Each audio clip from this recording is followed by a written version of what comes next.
Praise the lord. ఈరోజు వాక్యాంశము కీర్తనల గ్రంథం 118 అధ్యాయం 7వ వచనం. యెహోవా నా పక్షము వహించి నాకు సహకారి అయి ఉన్నాడు. ఆమెన్. హల్లెలూయా.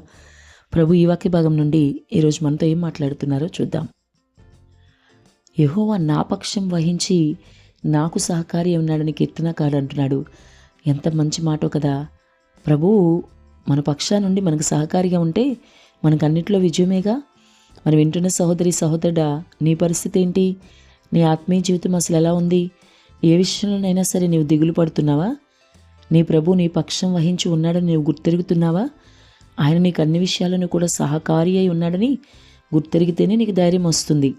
నీ ప్రభువుని బట్టి నీవు బహుధైర్యం కలిగి ఉండు.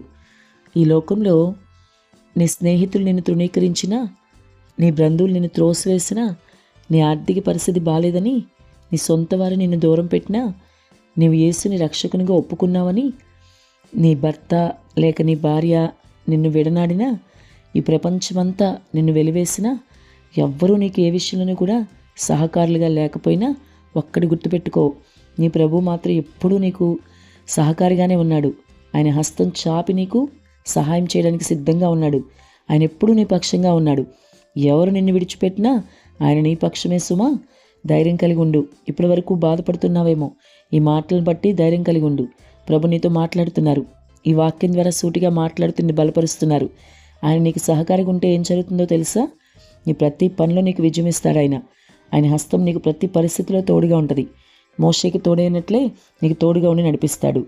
ఇంకెందుకు ఆలస్యం? ఇప్పుడే మోకరించి ఆయన నీకు సహకారిగా ఉన్నందుకు కృతజ్ఞతాస్తుతులు చెల్లించు. కృతజ్ఞత కలిగి జీవించు. ఆమెన్.